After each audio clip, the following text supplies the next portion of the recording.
Memories ട്രാവലോഗിൻ്റെ മറ്റൊരു പുതിയ എപ്പിസോഡിലേക്ക് എല്ലാവർക്കും വീണ്ടും സ്വാഗതം.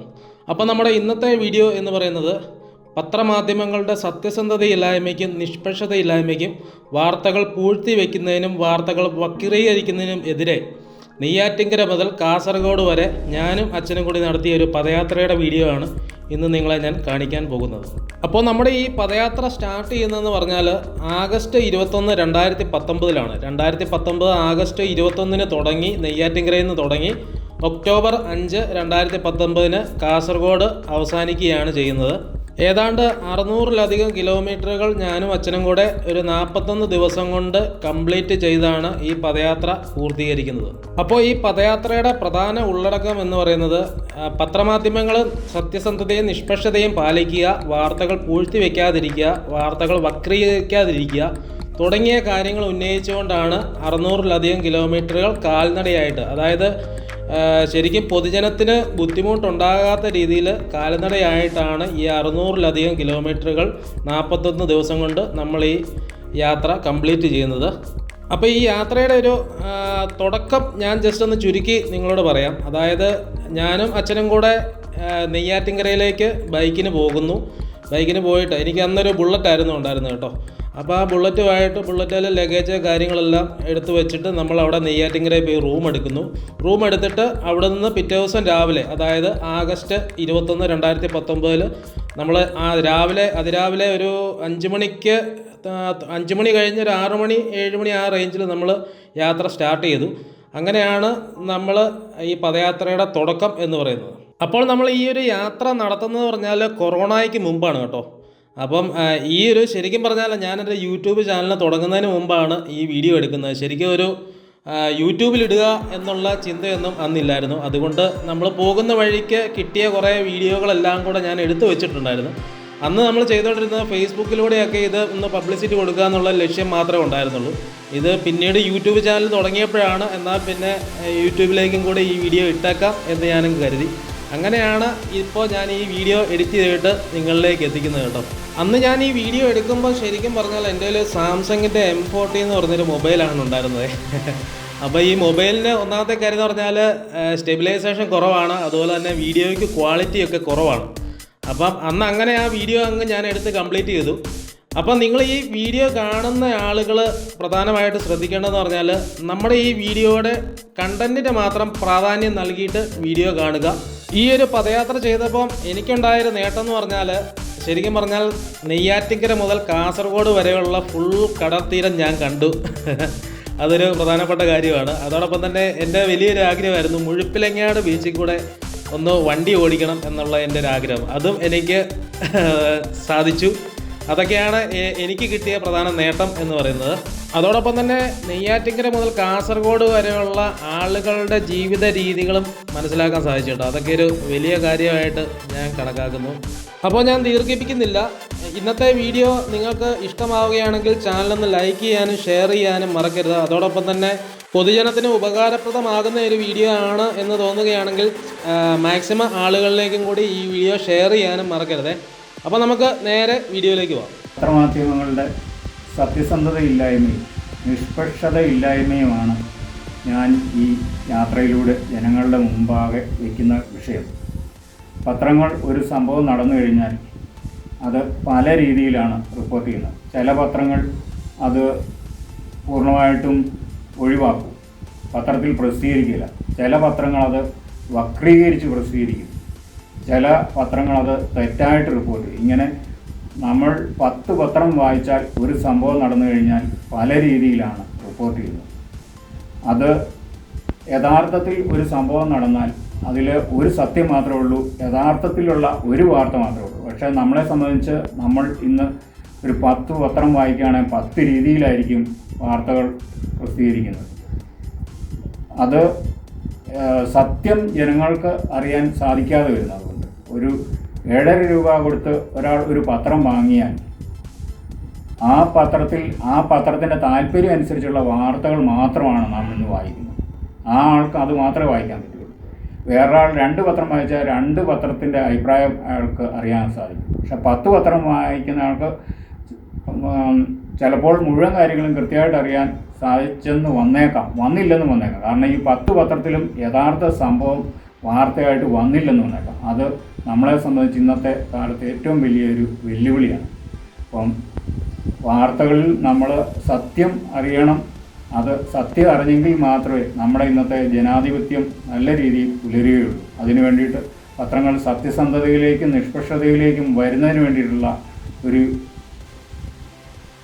പ്രതികരണമാണ്, അല്ലെങ്കിൽ ഒരു പ്രതിഷേധമാണ്. എൻ്റെ ഈ ഒരു പ്രതിഷേധമാണ് ഞാൻ ഈ ജാഥയിലൂടെ നിങ്ങളുടെ മുമ്പാകെ ഉന്നയിക്കുന്നത്.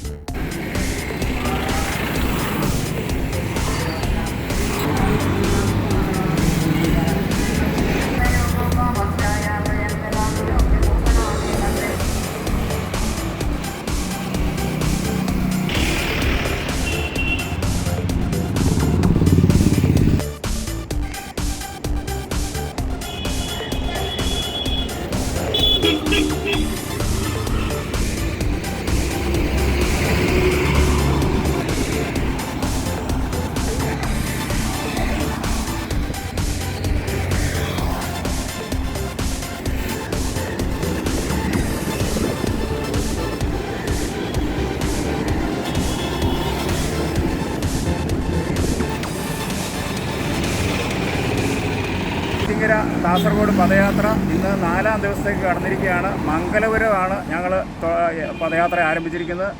ഇന്നലെ ഞങ്ങൾ കേശവദാസപുരം മംഗലപുരം 17 കിലോമീറ്ററോളം യാത്ര ചെയ്തു. അതുകൊണ്ട് ഞങ്ങൾക്ക് കാലിലെല്ലാം ഭയങ്കര വേദനയുള്ളതുകൊണ്ട് ഇന്ന് മംഗലപുരത്തുനിന്ന് ആറ്റിങ്ങൽ വരെ മാത്രമേ യാത്ര ചെയ്യുന്നുള്ളൂ. അത് ഏകദേശം 10 കിലോമീറ്ററോളം ദൂരമുണ്ട്.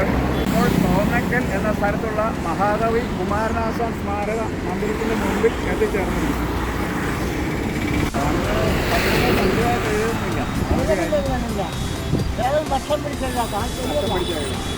ആ കാര്യം നമ്മൾ ഈ ജാഥയെ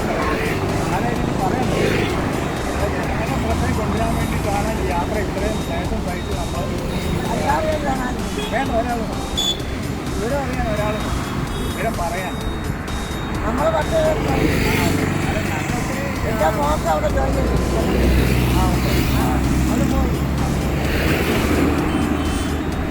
നമ്മളായതിപ്പോൾ ഇത് 4ാം ദിവസമാണ്. ഇന്നിപ്പോൾ ആറ്റിങ്ങൽ കുറച്ച് ദൂരമല്ലേ? അവിടെ കൊണ്ട് ഞങ്ങൾ ഇന്ന് കഴക്കൂട്ടത്തിൽ നെയ്യാറ്റിങ്ങര വരുന്ന തെറ്റായിട്ടുള്ള കാര്യങ്ങളെയൊക്കെ കാണിച്ചുകൊണ്ട് അദ്ദേഹം സത്യസന്ധമായിട്ട് നടത്തുന്ന പദയാത്ര, അതായത് മാധ്യമങ്ങൾക്കെതിരെ ചാനലുകൾ അങ്ങനെയുള്ള തെറ്റായ വാർത്തകൾ ഈ ബോർഡ് നോക്കുമ്പോഴത്തേക്കും നിങ്ങൾക്ക് മനസ്സിലാവും. അപ്പോൾ നമ്മൾ ഈ കാണുന്ന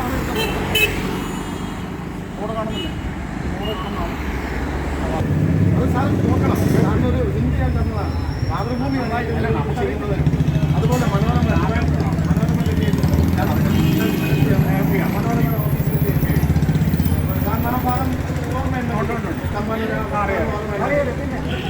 കറുത്ത് കെട്ടി ഉണ്ടാക്കിയിരിക്കുന്നത് സാറ് നമ്മൾ ഒറ്റയ്ക്കുള്ള ഒരു പ്രതിഷേധം നമ്മുടെ ശക്തി എവിടെയെങ്കിലും എത്തുന്നു.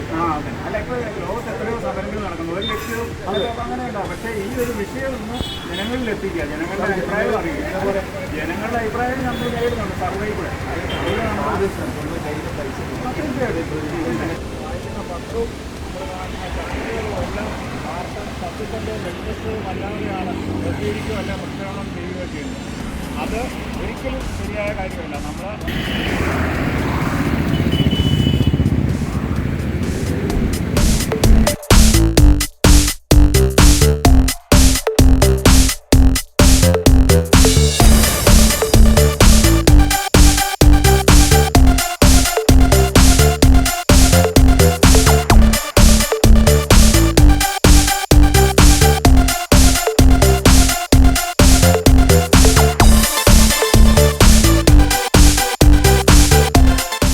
അപ്പോൾ ഗൈസ്, ഇതാണ് നമ്മുടെ പദയാത്രയുടെ വീഡിയോ. അപ്പോൾ ഇതിനകത്ത് ഫുൾ പാർട്ട് നമുക്ക് എടുക്കാൻ പറ്റിയിട്ടില്ല. അതായത് ഞാൻ വീഡിയോ പകർത്തിയെന്ന് പറഞ്ഞാൽ കുറച്ച് ഷോർട്സ് രൂപത്തിലും കൂടിയാണ് വീഡിയോ നമ്മൾ കണ്ടിന്യൂ റെക്കോർഡ് ചെയ്തുകൊണ്ടിരുന്നത്. അതുകൊണ്ട് ഫുള്ളായിട്ട് ഈ ഒരു വീഡിയോയ്ക്കകത്തില്ല. അപ്പം ഞാൻ തുടർന്ന് ഇതിൻ്റെ ഷോർട്സ് രൂപത്തിലുള്ള വീഡിയോകളും എത്രയും വേഗം അപ്ലോഡ് ചെയ്യുന്നതാണ്. അപ്പോൾ ഇത് രണ്ടും കൂടെ കൂട്ടി യോജിപ്പിച്ചൊന്ന് വായിക്കുമ്പോൾ നമ്മുടെ പദയാത്രയുടെ ഒരു പൂർണ്ണ രൂപം നിങ്ങൾക്ക് പിടികിട്ടും. അതുകൂടാതെ മറ്റൊരു കാര്യം സൂചിപ്പിക്കാനുള്ളത്, അച്ഛൻ ഈ പദയാത്രയെ സംബന്ധിക്കുന്ന കാര്യങ്ങളെല്ലാം ഉൾപ്പെടുത്തിക്കൊണ്ട് ഒരു പുസ്തകം രചിച്ചിട്ടുണ്ട്, ഓർമ്മകളിലേക്കൊരു പദയാത്ര എന്ന് പറയുന്നത്. അപ്പോൾ ആ പുസ്തകത്തിനകത്ത് കൂടുതലായിട്ടുള്ള പദയാത്രയെക്കുറിച്ചുള്ള ഡീറ്റെയിൽസ് അച്ഛൻ അതിനകത്ത് രേഖപ്പെടുത്തിയിട്ടുണ്ട്. നിങ്ങൾക്ക് ആർക്കെങ്കിലും ഈ ഒരു പുസ്തകം വാങ്ങാൻ താല്പര്യമുണ്ടെന്നുണ്ടെങ്കിൽ അച്ഛൻ്റെ ഫോൺ നമ്പറും കൂടെ ഞാൻ ഇതോടൊപ്പം ചേർത്തേക്കാം. അപ്പോൾ നിങ്ങൾ അച്ഛനെ വിളിക്കുകയാണെന്നുണ്ടെങ്കിൽ അച്ഛൻ ഉറപ്പായിട്ടും നിങ്ങൾക്ക് പുസ്തകം തരുന്നതാണ്. അപ്പോൾ ഇന്നത്തെ ഈ പദയാത്രയുടെ വീഡിയോ എന്ന് പറഞ്ഞാൽ ഇച്ചിരി ലെങ്തിയാണ്. അതോടൊപ്പം തന്നെ കുറേയധികം നോയ്സും കാര്യങ്ങളൊക്കെ ഉണ്ട് കേട്ടോ. എല്ലാവരും അതൊന്ന് ക്ഷമിക്കുക. നമുക്ക് ഈ രീതിയിലല്ലാതെ ആ ഒരു വീഡിയോ നമുക്ക് എഡിറ്റ് ചെയ്ത് ഇടാൻ പറ്റത്തില്ല. അതുകൊണ്ടാണ് അങ്ങനെ തന്നെ ഞാനതങ്ങ് അപ്ലോഡ് ചെയ്തേക്കുന്നത് കേട്ടോ. അതോടൊപ്പം തന്നെ അടുത്തതായിട്ട് വരാൻ വേണ്ടിയിട്ട് പോകുന്നതെന്ന് പറഞ്ഞാൽ അച്ഛൻ്റെ പത്രവുമായിട്ടുള്ള ബന്ധത്തെ സൂചിപ്പിക്കുന്ന ഒരു വീഡിയോ ആണ്. അച്ഛൻ്റെ പത്രവും പത്രത്തിൻ്റെ കളക്ഷനും അങ്ങനെ തുടങ്ങിയുള്ളൊരു വീഡിയോയും കൂടിയാണ് അടുത്തതായിട്ട് വരാൻ വേണ്ടിയിട്ട് പോകുന്നത് കേട്ടോ. അപ്പോൾ ഈ പദയാത്രയെ സംബന്ധിക്കുന്ന എന്തെങ്കിലും കാര്യങ്ങൾ നിങ്ങൾക്ക് അറിയാൻ താല്പര്യമുണ്ടെന്നുണ്ടെങ്കിൽ അച്ഛൻ്റെ ഫോൺ നമ്പറും കൂടെ ഞാൻ ഇതോടൊപ്പം ചേർത്തേക്കാം. അച്ഛനെ വിളിച്ചു കഴിഞ്ഞാൽ അച്ഛൻ ഉറപ്പായിട്ട് നിങ്ങളെ കാര്യങ്ങളെല്ലാം പറഞ്ഞു തരുന്നതായിരിക്കും. അപ്പോൾ ഇന്നത്തെ വീഡിയോ നിങ്ങൾക്ക് എല്ലാവർക്കും ഇഷ്ടമായെന്ന് വിചാരിക്കുന്നു. ചാനലിലെ വീഡിയോസും ഒക്കെ എല്ലാവർക്കും ഇഷ്ടമാകുന്നുണ്ടെങ്കിൽ ചാനൽ ഒന്ന് ലൈക്ക് ചെയ്യുക, ഷെയർ ചെയ്യുക, സബ്സ്ക്രൈബ് ചെയ്യുക. മറ്റൊരു പുതിയ വീഡിയോ ആയിട്ട് നമുക്ക് വീണ്ടും കാണാം. Bye bye.